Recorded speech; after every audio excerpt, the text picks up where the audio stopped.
आज हम बात करेंगे अक्यूट पैनक्रेटाइटिस की।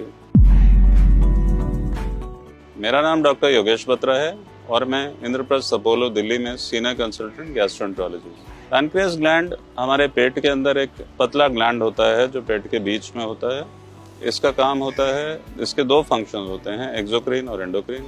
एंडोक्राइन फंक्शन में ये इंसुलिन सिंथेसाइज करता है और इंसुलिन यूज होता है ब्लड शुगर के कंट्रोल में। एक्सोक्राइन फंक्शन में ये ब्लड के एंजाइम सिंथेसाइज करता है जो डाइजेस्टिव जूसेस में इस्तेमाल होते हैं। ये डाइजेस्टिव जूसेस नॉर्मल डाइजेशन में, फैट और प्रोटीन डाइजेशन में इस्तेमाल होते हैं। अक्यूट पैनक्रेटाइटिस का माने है पैनक्रियास के अंदर अक्यूट इन्फ्लेमेशन।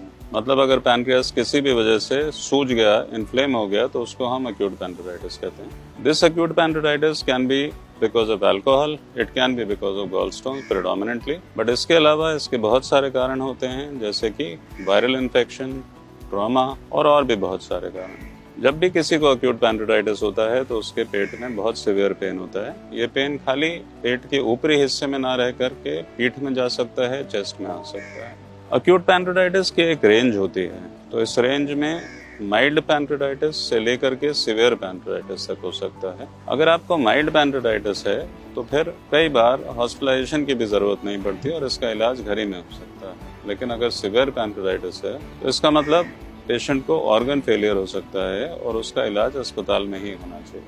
जब हम सीवियर पैनक्रेटाइटिस कहते हैं तो lung failure, heart failure, brain पे इफेक्ट, किडनी फेलियर, ये सारी चीजें हो सकती हैं। तो it is a life threatening situation. और जितने भी अक्यूट पैनक्रेटाइटिस होते हैं उसमें करीब 10 से 15% सीवियर पैनक्रेटाइटिस की रेंज तक पहुंच सकते हैं। It can be a life threatening condition और it has to be managed very very cautiously and very very judiciously in centres where support is available. Acute pancreatitis का ट्रीटमेंट एसेंशियली पेन का management है और supportive treatment है।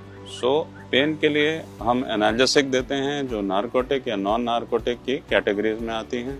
अगर कोई organ failure है तो उसको सपोर्ट करते हैं। और एक बार को जब पेशेंट जो पहले एक हफ्ते से बाहर निकल आता है तो फिर लोकल कॉम्प्लिकेशंस सेट इन होती हैं। ये लोकल कॉम्प्लिकेशंस कलेक्शंस के रूप में होती हैं या फिर इंटेस्टाइन के इन्वॉल्वमेंट या फिर ब्लीडिंग के रूप में हो सकती हैं। लोकल कॉम्प्लिकेशंस में सूडोसिस बन सकता है।